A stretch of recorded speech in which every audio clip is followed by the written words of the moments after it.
고래지제의 탈취를 위해 가담하는 새로운 호안.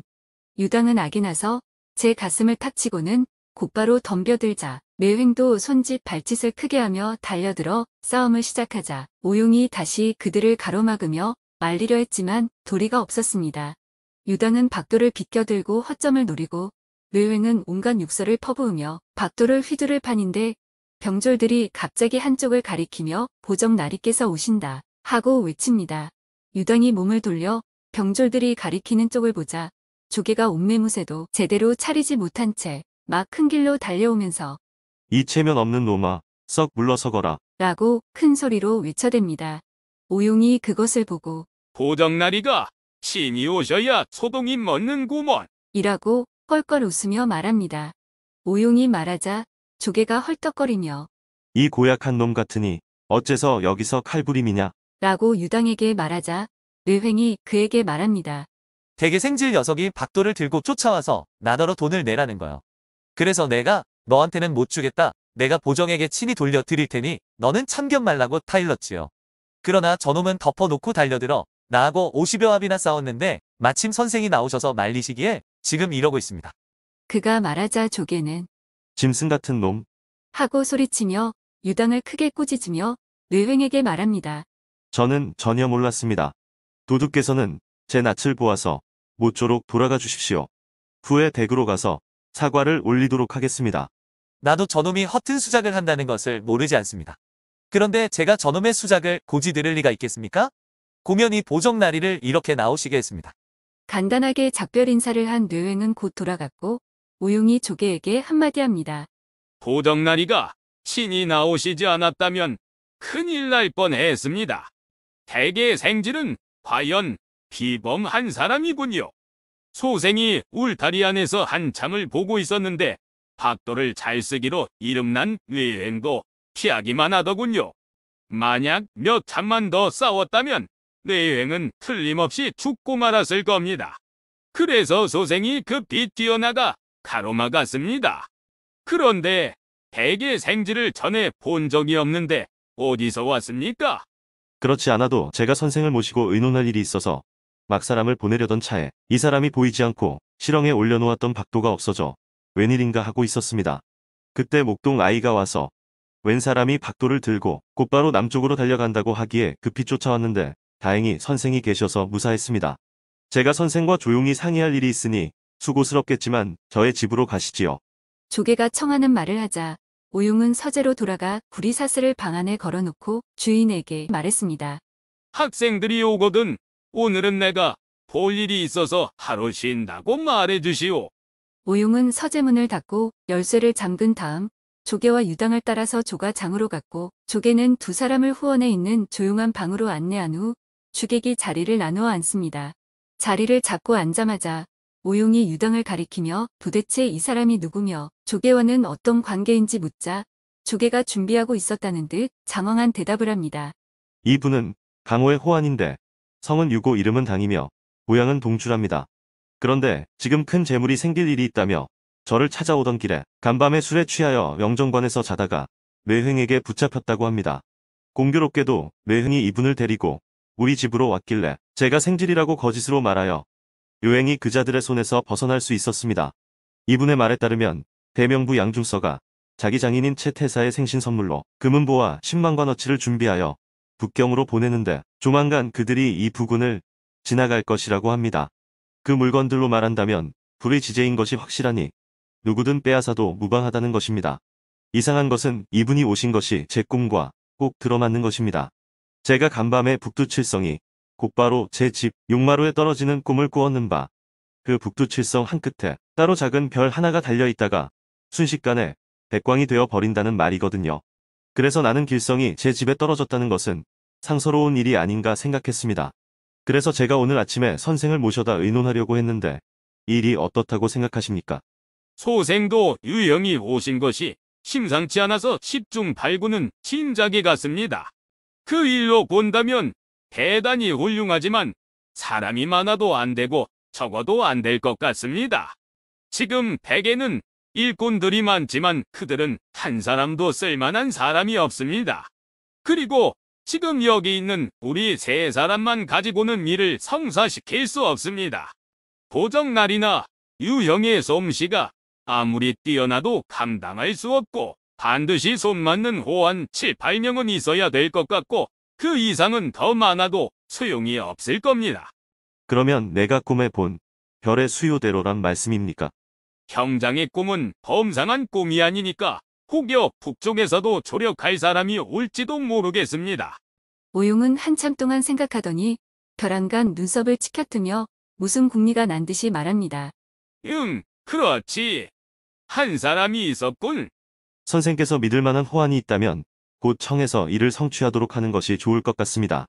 오용은 천천히 두 손가락을 겹쳐서 내밀며 말합니다. 지금 내 생각에는 의협심이 많고 무예가 출중한 데다 물불을 가리지 않고 가히 생사를 같이 할 사람 셋이 있는데 이들을 불러와야만 이번 일을 성취할 수 있을 것 같습니다. 대관절 그 세 사람이란 어떤 사람들입니까? 성명은 무엇이고 어디 삽니까? 그 세 사람은 형제간인데 제주 양산 밖부근인 석갈촌에 삽니다. 평시에는 고기잡이로 살아가나 때로는 물길로 다니며 잠상도 합니다. 성은 원이고 삼형제인데 하나는 입지태세 원소이라 하고 다른 하나는 단명이랑 원소오라 하고 마지막 하나는 화령나 원소칠이라고 하는 친형제간입니다. 이전에 내가 몇 해 동안 그곳에서 살 때 그 사람들과 사귀었는데 그들은 비록 일자 무식이게 하나 친구를 사귀는데 의리가 두터운 오한들이라 나도 그들과 왕래가 많았었습니다. 허나 지금은 2년 동안이나 만나 본 적이 없지만 이 셋을 얻는다면 대사를 성취할 것입니다. 잠상은 암거래 상인을 이르는 말인데 여기서 말하는 의미는 불법적인 물건을 몰래 거래하거나 불법적인 행위를 돈이나 재물을 받고 몰래 해주는 것을 이르는 말입니다. 조개가 그의 말을 받아 말합니다. 나도 일찍이 원씨 삼형제의 소문을 들었지만 단지 만나 보지 못했을 뿐입니다. 석갈촌이 여기서 불과 100여리밖에 안 되니 곧 사람을 보내서 그분들을 청에 의논하는 것이 어떻겠습니까? 사람을 보내서는 오지 않을 것입니다. 반드시 내가 직접 가서 이세 지혀로 설득시켜 가담하도록 해야지요. 그의 말을 듣고 조개가 기뻐하며 말합니다. 선생의 말씀이 옳습니다. 그러면 언제쯤 떠나시겠습니까? 지체할 일이 아니니 오늘 밤 삼경에 떠나서 내일 낮 중으로 그곳에 당도하도록 하겠습니다. 매우 좋습니다. 오용의 말이 끝나기가 무섭게 조개는 하인을 시켜 술상을 차려오도록 했고 오용은 다시 유당에게 북경까지 가는 길은 다녀본 적이 있지만 길이 여러 갈래니 북경으로 가서 그들이 움직일 확실한 길을 알아오는 것이 좋겠다고 말합니다. 그 말에 유당이 당장 오늘 밤 출발하겠다고 하자 오용이 채태수의 생일이 6월 중순이라 50일 정도가 남았으니 자기가 먼저 원씨 형제들을 만나 의논하고 온 후에 출발하라고 권합니다. 그러자 조개도 그 말에 찬성하며 유당은 자기 집에서 머물며 기다리는 게 좋겠다고 했습니다. 그날 세 사람은 반나절 동안 술과 음식을 먹고 잠시 눈을 붙인 다음 오용은 밤 3경쯤 일어나 은자 몇 냥을 얻어 몸에 지닌 후 조개와 유당의 전송을 받으며 석갈촌으로 출발하여 점심때가 되어 마을에 들어섭니다. 오용은 원래부터 이 길은 매우 익숙하였기에 물을 것도 없이 곧 바로 원소의 집으로 가서 문 앞에 이르니 작은 고깃배에 몇 척이 말뚝에 매어 있고 울타리 밖에는 해진 그물이 널려 있습니다. 형장, 댁에 계시오. 오용이 부르자 해진 두건을 쓰고 헌옷을 걸친 맨발의 원소이가 나오더니 그를 보고는 선생님, 오늘 무슨 바람이 불어 예까지 오셨습니까? 하고 욱수하며 말합니다. 내가 이곳을 떠난 지 벌써 이태나 지났구먼. 지금 나는 어떤 부잣집에서 혼합 중일세. 그런데 그 집에는 곧 큰 잔치가 있어서 나더러 열대껏 나가는 금잉어를 여남은 말이 구해오라고 하길래 자네 형제를 찾아오는 길일세. 그의 말을 듣고 원소이는 우선 술이나 한잔하면서 이야기하자고 말하자 오용도 실은 자기도 이랑과 술 한잔 나누고 싶어 겸사겸사해서 왔다고 화답했습니다. 이랑이 호수 건너편에 좋은 술집들이 있으니 배로 그곳으로 가자고 하자 오용은 오랑도 만나고 싶으니 집에 있으면 같이 가자고 하여 둘은 호숫가로 나갑니다. 원소희가 말뚝에서 작은 배를 풀어놓고 오용을 부축하여 오르게 한 다음 나무 밑에서 노를 집어들고 저어나가다 원소희가 문득 손짓을 하며 외쳤습니다. 소치라 소를 못 봤느냐? 오용이 바라보니 저편 갈대밭 속에서 작은 배가 남실거리며 나오는데 배 위에는 얼굴에는 흉터투성이에 군살이 잔뜩 붙었고 눈알이 튀어나와 번득이며 볼에는 꺼슬한 노란굴의 나룻이 나 있으며 몸에는 검은 기니가 잔뜩 낀 원소칠이 타고 있는 것이 보였습니다. 원소칠은 햇빛을 막기 위해 삿갓을 쓰고 몸에는 바둑 판무늬의 배자를 걸치고 허리엔 생포 앞치마를 두르고 배를 저으며 형님, 소우용은 왜 찼소? 하고 묻습니다. 여복의 칠랑, 내가 긴히 할 말이 있어 찾아왔네. 선생님 죄송합니다. 참 오랜만입니다. 우리 다 같이 가서 술이나 한잔하세.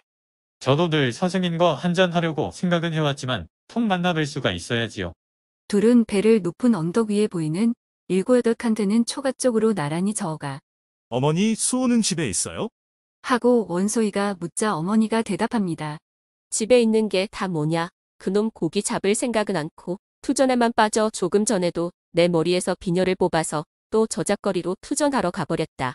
그 소리를 듣고도 원소희는 별것 아니라는 듯 웃으며 노를 젓는데 뒷배에서 원소칠이 큰 소리로 말했습니다.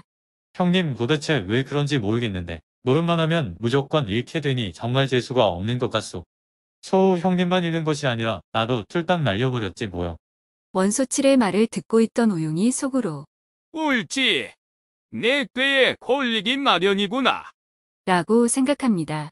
두 배는 가지런히 석갈촌 저작거리로 저어갔고 얼마 지나지 않아 근처 외나무다리 옆에서 한 사내가 손에 도전 꾸러미를 들고 호숫가로 내려와 배를 풀고 있는 모습이 보였습니다. 수호가 저기 오고 있구먼.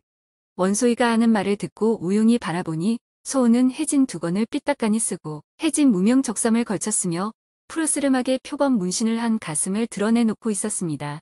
바지 괴춤을 늘어뜨리고 목에는 바둑판같이 줄이 쭉쭉 간 무명 수건을 두르고 있는 그를 보자 여복의 우랑 많이 땄는가? 라고 오용이 묻는 소리에 원소우가 대답합니다. 아니, 선생님이시군요. 못 뵌 지가 이태는 되는가 봅니다.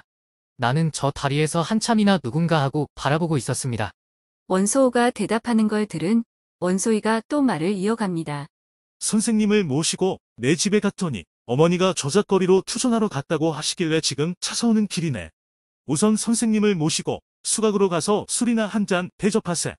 원소희의 말에 원소우는 급히 다림목으로 내려가서 작은 배를 풀어 노를 젓기 시작하자 배의 세척이 한 덩어리가 되어 나란히 수각주점 앞에 도착했습니다.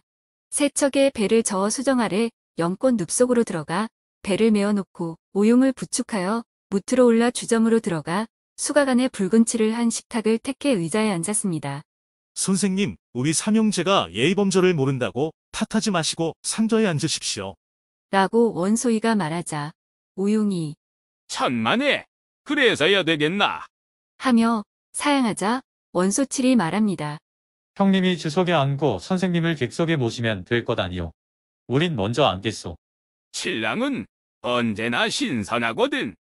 오용이 말하며 좌석을 정하고 앉아 주인장을 불러 술 한 통을 가져오도록 하자 심부름꾼이 큰 잔 4개와 젓가락 4쌍을 차려놓고 채소 4접시와 술 한 통을 가져다 놉니다. 무슨 안주가 있어? 하고 원소희가 묻자 심부름꾼이 대답합니다. 방금 소를 잡아 삶았는데 고기가 아주 훌륭합니다. 그럼 큼지막하게 10근만 썰어주게. 원소희가 시키고 나자 소호가 오용을 보고 말합니다. 선생님은 웃지 마십시오. 정말 대접할 것이 별로 없습니다. 되려 폐를 끼쳐 미안하네. 선생님, 그런 말씀 마십시오. 원소희는 심부름꾼에게 술을 따르라고 재촉하고 소고기도 두어 쟁반 가져다 놓게 합니다. 원씨 삼형제가 연신 권함으로 오용은 쇠고기를 서너 점 먹고 나자 더는 생각이 없는데 세 사람은 마치 굶주린 승냥이나 허기찬 범처럼 먹어댑니다. 선생님은 무슨 일로 오셨습니까? 원소호가 물으니 원소희가 대신 대답합니다. 선생님은 지금 큰 부잣집에서 훈학을 하시는데 이번에 10대끔 되는 붉은 잉어를 연암은 말이 구해 가시려고 일부러 우릴 찾아오셨다네. 그 말에 원소칠이 끼어듭니다. 오늘 방송은 여기서 마무리하며 다음 방송에서도 오용이 원소희 삼형제와 대화를 풀어나가는 내용을 프레임으로 진행합니다. 구독과 좋아요는 콘텐츠 제작에 큰 힘이 됩니다. 구독, 좋아요, 알림 설정을 부탁드리며 방송을 마치겠습니다. 감사합니다.